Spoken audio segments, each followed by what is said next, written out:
Today is September 3rd, 2003. My name is Janet Palmer, and I'm interviewing Mr. Clar Cukor at the Atlanta History Center for the Veterans History Project. Mr. Cukor, will you please state your name and spell it?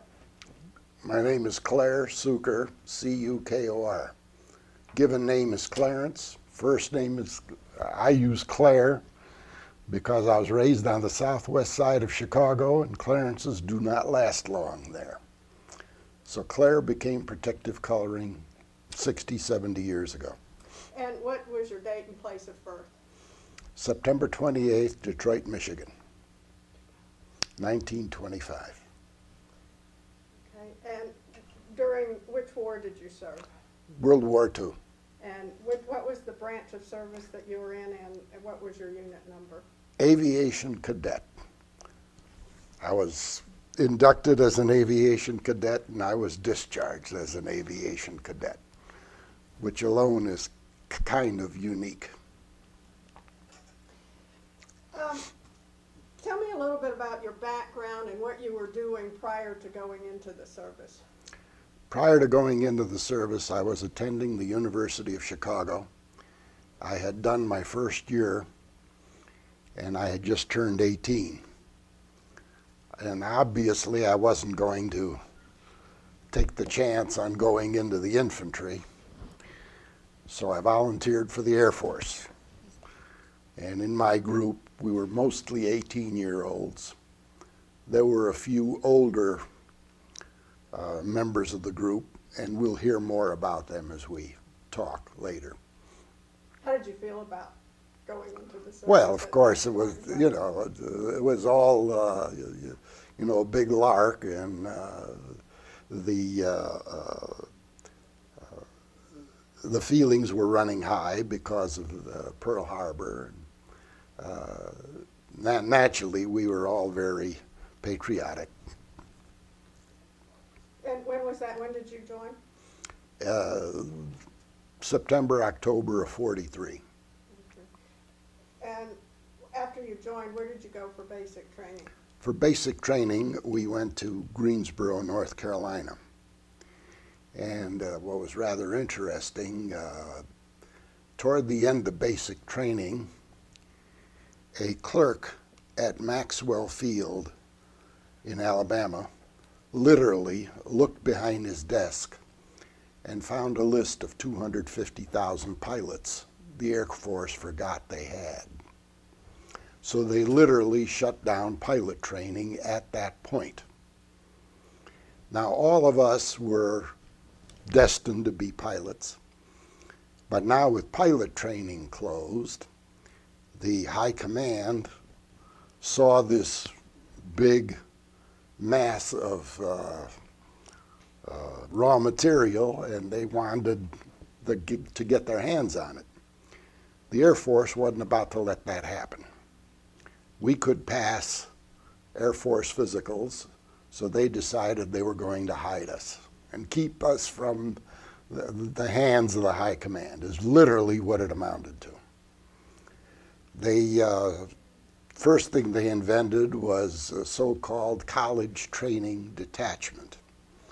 So they packed us up and sent us to Davison, North Carolina to do a first year of college, which of course for me was a snap. Most of the other 18-year-olds had not been to college, so this was useful for them. This occupied us for about 6 months. Now, it wasn't a total waste of time.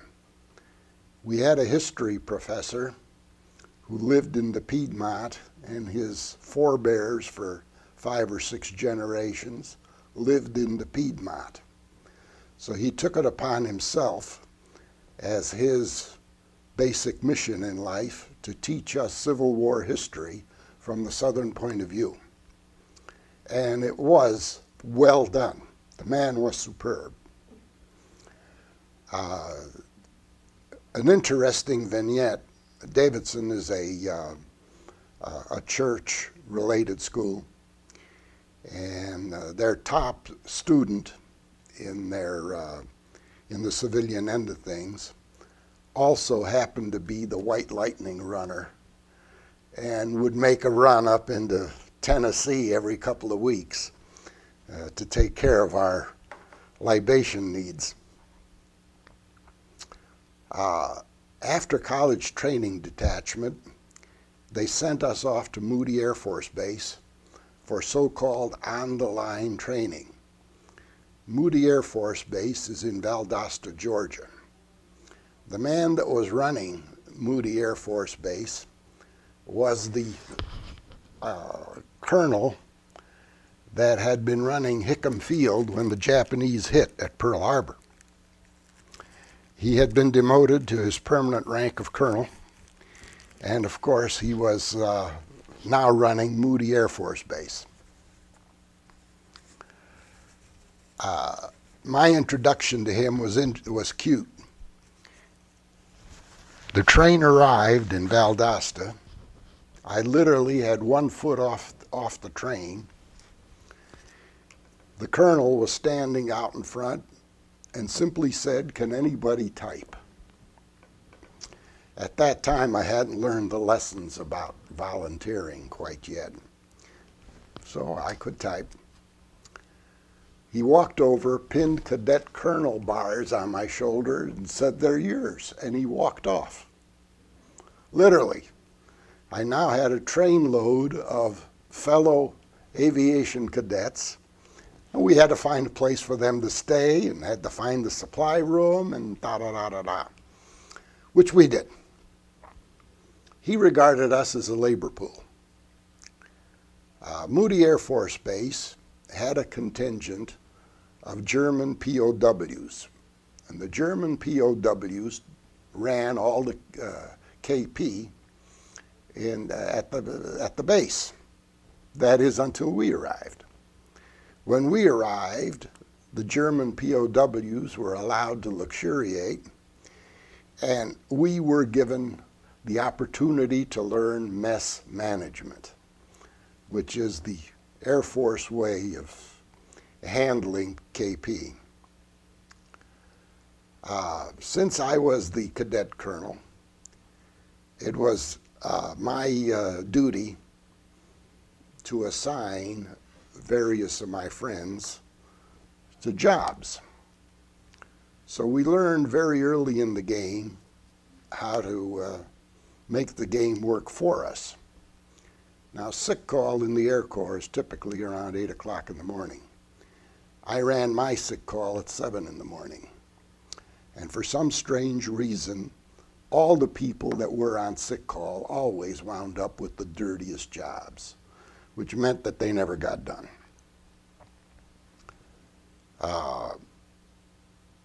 Now, the colonel didn't have much of a regard for cadets.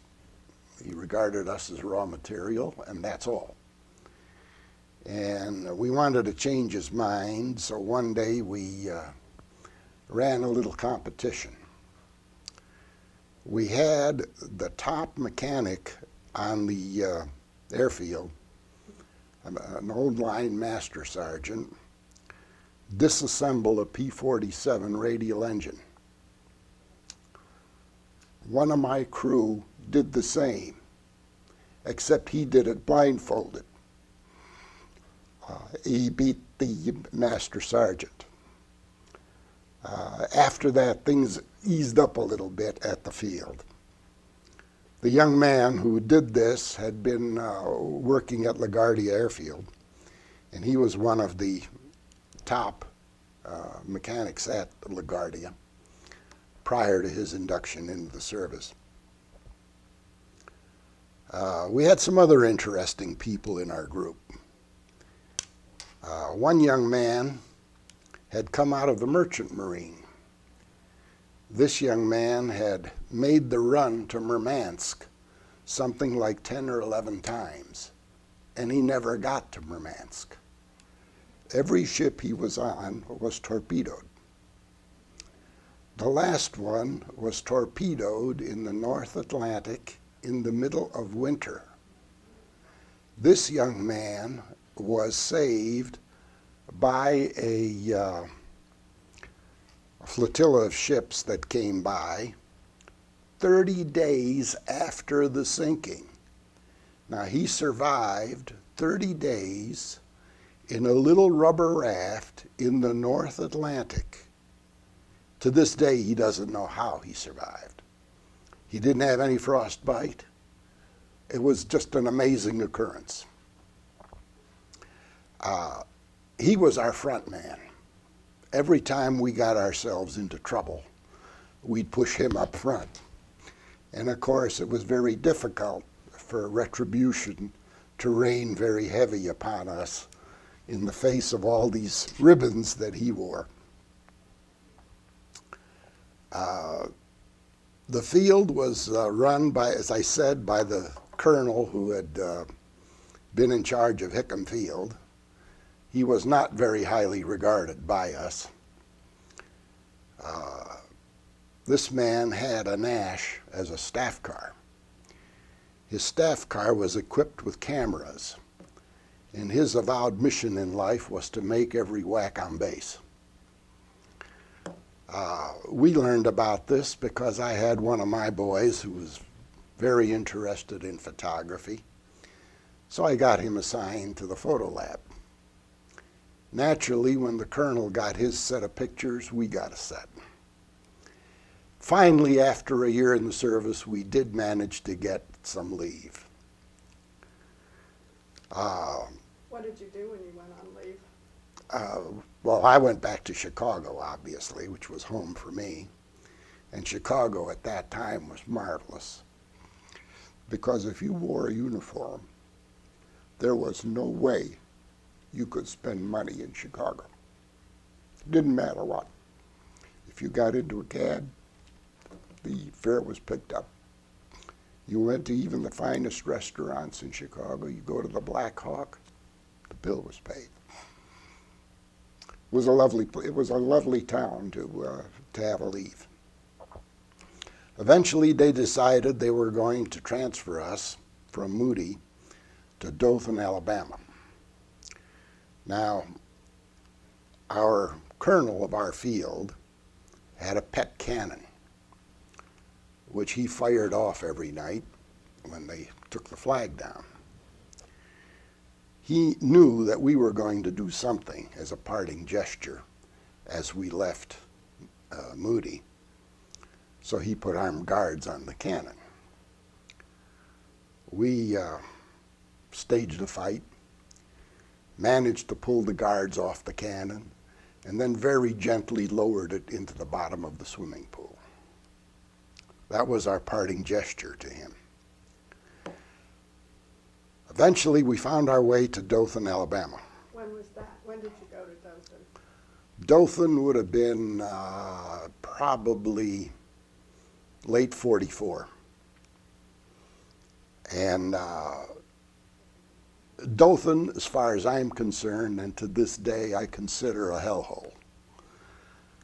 My first view of Dothan was every single yard in the city of Dothan had a sign that said, "Dogs and soldiers, please keep off the grass." Now, this was in World War II, and this is my memory of Dothan. The airfield at Dothan was a fighter rebuilding center, so it was a very active field. It was interesting because it had 6 or 7 messes. It was so big that it had 3 or 4 civilian messes. It had an officer's mess. It had a cadet mess, and of course it had several enlisted men's messes.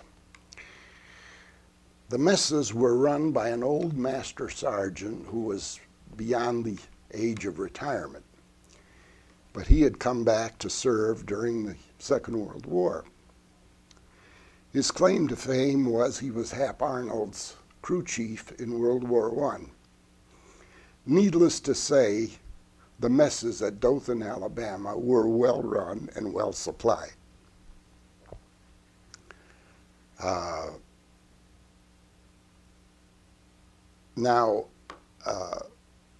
the CO at Dothan was a West Point martinet, and he had been careful to make sure that the Dothan, Alabama airfield had a 15,000 seat stadium, concrete stadium was built just so they could hold maneuvers every Saturday.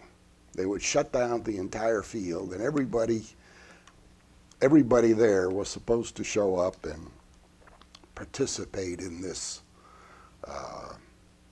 showpiece.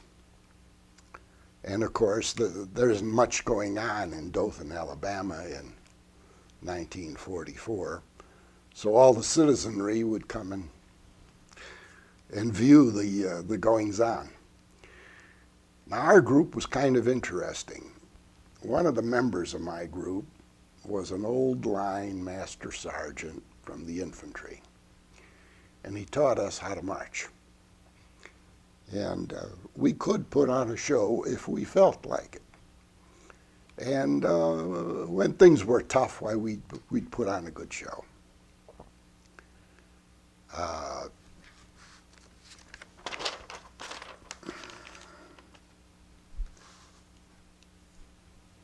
Now, while we were there, our mental attitude was pretty bad. We had repeatedly tried to get out of the Air Force, but the Air Force wasn't having any of that. They kept us, made damn sure that we couldn't get away.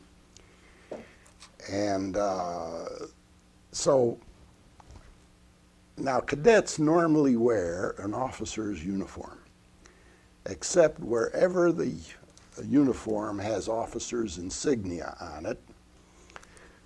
The Air Force uniform would have a propeller and wings on it. The shoulder patch would be a typical Air Force shoulder patch. And down on the forearm, we would repeat this propeller and wings thing. And this was typical cadet uniform. Well, we commissioned this patch, had it made, and essentially it says, "Thou shalt not fly." And we, of course, made a point of replacing our propeller and wings with the "Thou shalt not fly" patch. Well, we were just about ready to introduce it to the world. We hadn't done it officially yet. And I had sent out a crew to clean out a barracks. And one of the crew came back to me and said, "Claire, you've got to come and see this. He said, this is unbelievable." He says, "You won't believe it. You got to come see it." Well, this barracks had been closed since World War I. And it was full of hats. And it had the old World War I hat. You know, the kind of hat that sits flat on your head and has a peak and a lanyard? The whole thing was full of hats. 2 and 2 made 4. I assembled all the troops, ran them down, and issued new hats. Now, typically, in an officer's or in a cadet uniform, you'd have an officer's hat, and you'd have a gold propeller and wings like this in the front of the hat. So we took all the propellers and wings off and put them on these World War I hats.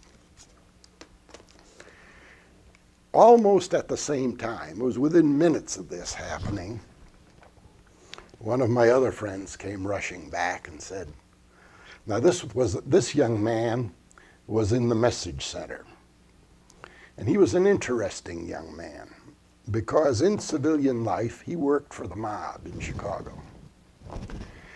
And he lived in a house that was across the street from the Hawthorne racetrack. And typically, he would sit up in the attic where he could oversee the Hawthorne racetrack, and he would run race results with Morse code, and he was a master at Morse code. I mean, he could send and receive something like 50, 60 words a minute, some horrendous number. And that 30-second advantage that they got because of his activities were a big deal in Chicago gambling circles. Needless to say, when we got into the service, getting him assigned to the message center was child's play. This meant that I got the colonel's orders before he did. And of course, he comes running into me this day and says, "Look, the inspector general is coming down tonight. They're going to pull a surprise inspection on us in the morning." Okay. So at 4 o'clock in the morning, they pull the surprise inspection. My group falls out in Class A uniforms, World War I hats flat on our heads, propeller and wings, and of course the "Thou shalt not fly" label on the forearm. The inspector general was just bursting with laughter. I mean, you could tell he was, he managed to control himself, but he was beside himself. Anyway, they finally assigned us back to our barracks and thought they'd give us a little bit of a review. And one of the things he decided he was going to do was run a white glove inspection. Now, for those of you that have never served in the service in the South in World War II, the barracks buildings were not very well made. The insides were never finished. The 2x4s were not even planed properly. They were just simply rough cut. So there was no way you could run a white glove inspection and pass it in this kind of construction. Well, we didn't fall off the turnip truck that morning either. What we had done the night before was liberated some 50-gallon drums of lye, emptied out the barracks and sprayed all the barracks with lye and fire hosed them down. So of course, when the colonel ran his white glove inspection, we passed it. We were the only barracks in the South that could do it, but we had passed it. This was an interesting time. From here, we were eventually transferred to San Antonio. The name of the base? Yeah, San Antonio Airfield. And we did get some honest-to-gosh pre-flight training. We finally did get to see an airplane. We finally did get to fly one. And we were just up to the point of soloing. And when was this that you went to San Antonio? Approximately. This would have been early in '45.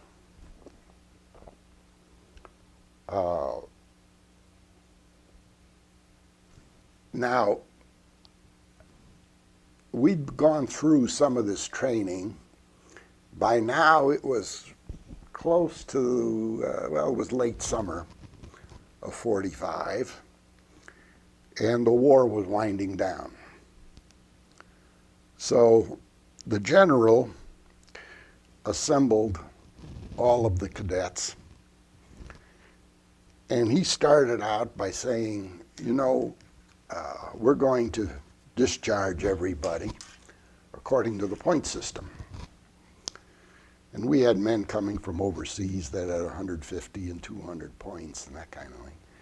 But none of us had, you know, we had 24 points. We'd been in the service 2 years. And so he said, you have some options. Option number 1. I hereby resign from the cadets and volunteer for the Air Corps for 4 years. Option number 2 was equally odious. 3 and 4 were no better. And so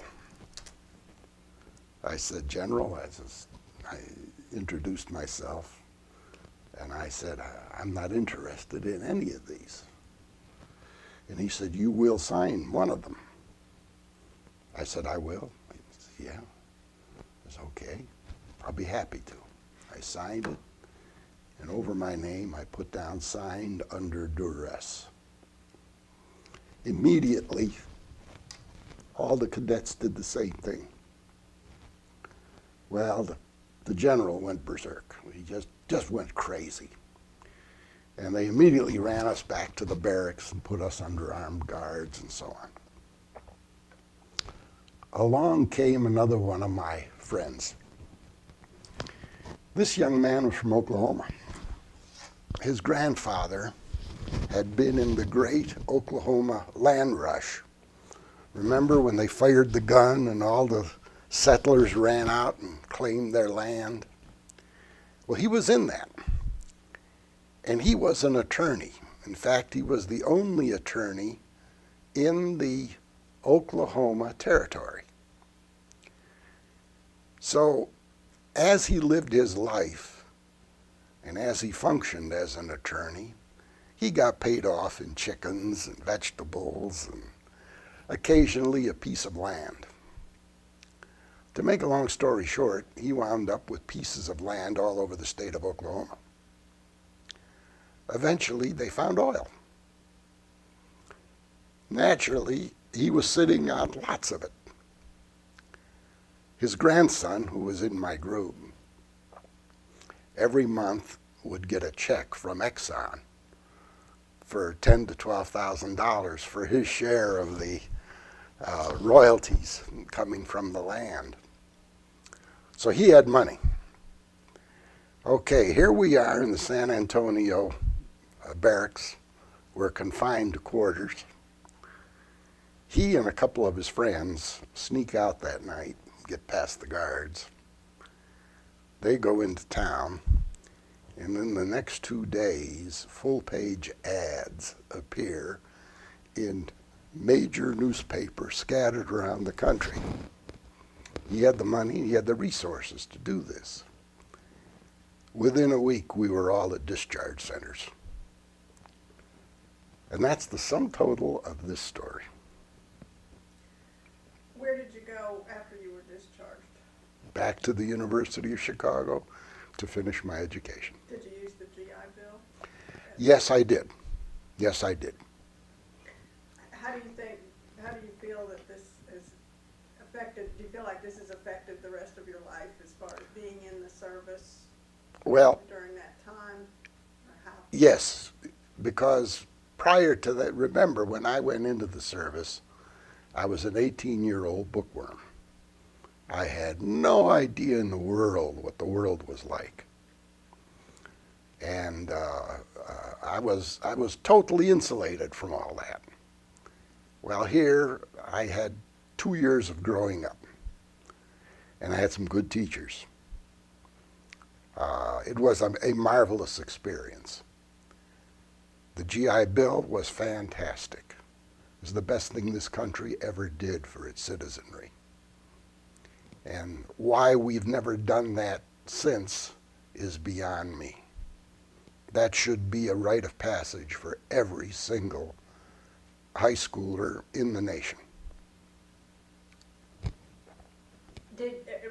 Are you a member of any type of veterans group or have at all? No, I've not been active with the veterans. Do you keep in touch with people at all that you were in No, service with? no, not really. I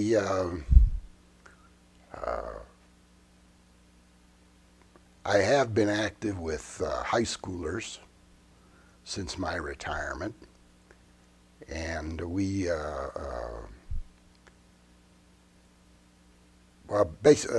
something like 10 years ago, we took 4 high schools here in Georgia and matched them up with 4 high schools in Scotland. And we allowed the senior economics classes to set up operating export companies. And they export to each other. Now, in 10 years, we've gone from 4 to Now there's something like 250 schools involved worldwide. We've run out of schools in Scotland. We're drawing on England, Ireland, and Wales. Last year we added Germany, South Africa, and Ghana to the mix. And this year we've added Japan, Norway, Russia, and Siberia, and Spain to the mix. So essentially this is my give back activity, if you will. Are there any experiences or anything about your time as a veteran that we didn't discuss that you'd like to? No, I think this would be, I don't know if this little vignette makes any real sense to you, but there were a couple 100,000 of us who lived this life. And it did accomplish one purpose. It did put a little age on us, gave us a little bit of outside experience, if you will. Do you remember, like, when the war was over, how you felt, or how the group was, and the group felt, and so on? Well, obviously we were ecstatic about the whole thing, but I think that when we dropped the bombs on Nagasaki and so on, I think those were more interesting times for me, anyway. Okay. Thank you very much. Appreciate it.